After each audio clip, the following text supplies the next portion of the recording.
Hey guys, Zara here. I am the author of Minimalist Homeschooling and the host of the Simple is the New Smart podcast. And I want to talk to you today about fears that I see in the homeschooling community. I hear about these a lot in our Facebook group, Minimalist Homeschooling with Zara, and I've experienced them. I, talk to other moms who homeschool and they experience them. And I generally would put homeschooling fears into three categories. So before I go any further, I do want to say that the Simple is the New Smart podcast is where I publish all sorts of things that I think is helpful for a minimalist homeschooling mindset and homeschooling in general, homeschooling encouragement and homeschooling logistics. So I really encourage you to go over there, find some episodes that apply to you because a lot of them go into more depth about what I'm going to talk about today. So, three types of fears. The first fear I like to call I'm not doing it right. I'm afraid I'm not doing it right, otherwise known as I'm probably missing something. Fear, I feel like those go together. And I just want to say about this fear is that everyone has gaps, right? So my body of knowledge is different from your body of knowledge and is necessarily different from everybody else in the world. Even if we went to the same schools, we would probably end up as adults with a different body of knowledge because ultimately the people I know who seem the most knowledgeable and well educated are those who have taken the time to explore and discuss more deeply topics in general, not even the same topics, just topics. So, this idea that we are going to somehow miss something is idealizing this idea that there is a standard body of knowledge that everyone should have. And honestly, that standard body of knowledge that everyone, quote unquote, should have is very small. It's like everyone should know how to read, everyone should know basic arithmetic, right? I think everybody should know how the body works, but I may be unique in that regard. And so when we're homeschooling, this fear is really unfounded because there really isn't a set body of knowledge that every single person on this earth has nor needs in order to reach their potential and achieve their purpose in this world and in this life, right? So this is what I would ask you whenever you're thinking I'm not doing it right, right? I'm going to miss something. Are you doing what is most valuable right now for your child's learning experience? Are you giving them what they need in order to reach their potential? And are you encouraging them with what they love?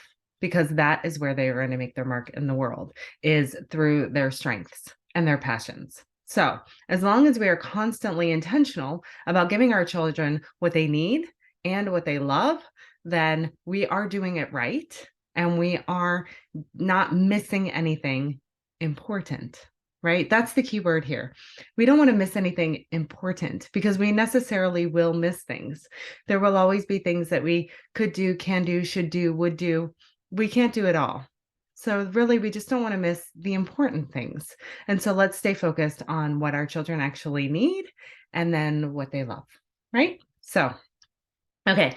So the next fear is that we're not doing enough, right? I like to also call this comparison, right? Keeping up with the Joneses. I see this person over here doing this amazing thing. So therefore I feel like I'm not doing enough, right? And, or all the kids are in school all day long.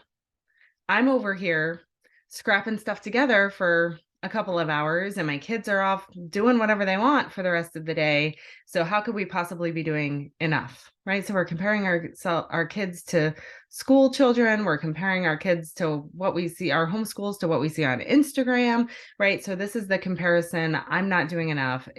I'm not spending enough time on it, right? Like surely because we're not sitting here from 8 o'clock in the morning until 3 o'clock in the afternoon, I must not be doing enough.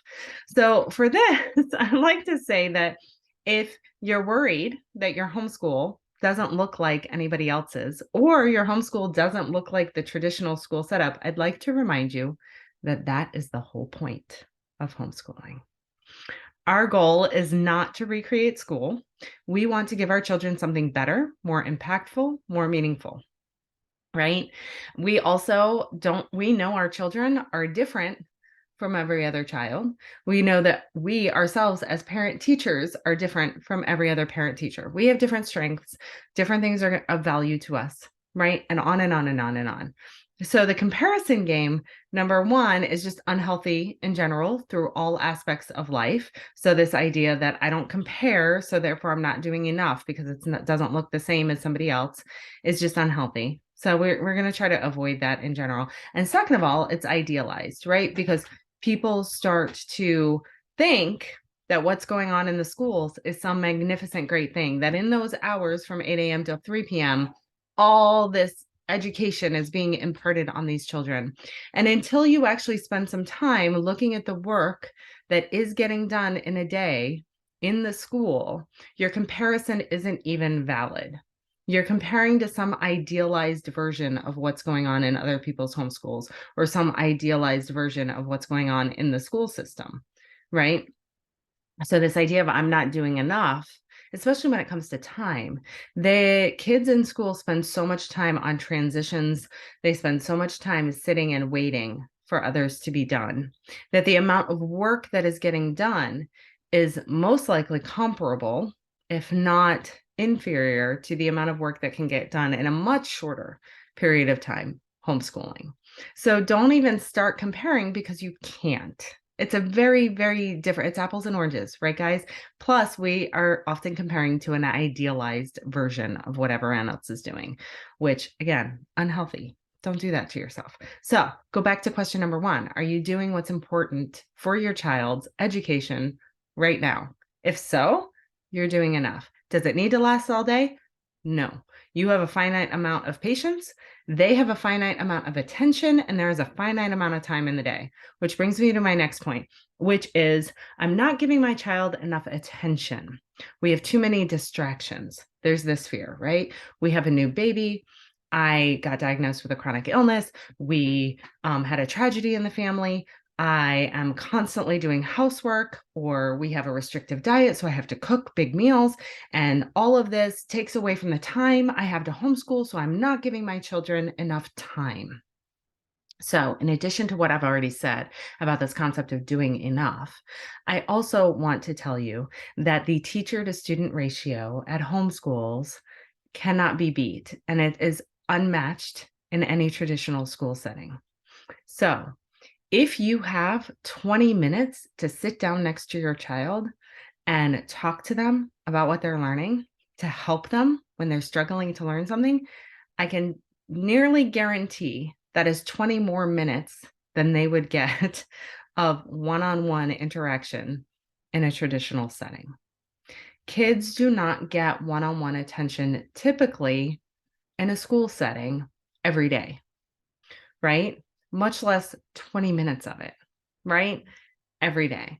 And here we are, most of us giving way more than that, right? So even if you feel like you're distracted, your child is getting so much attention in comparison to what they would get if you chose a different way of educating them.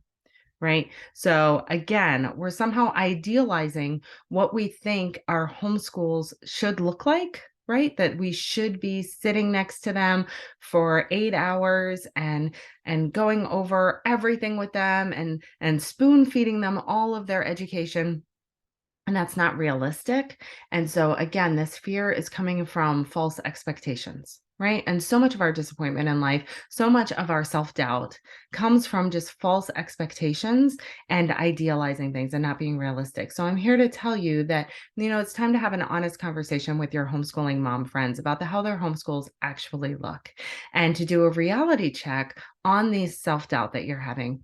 Go to the Simple as a New Smart podcast. I can recommend several episodes right off the bat that I think apply to these sorts of fears. By far, one of the most popular episodes we have is episode number 4 about raising self-learners. We also have an episode about how to homeschool with multiple children. That's number 21. Number 22 is the basics of a high-value homeschool, how to create a homeschool that you really value and feels like it's successful because you're doing the most important things.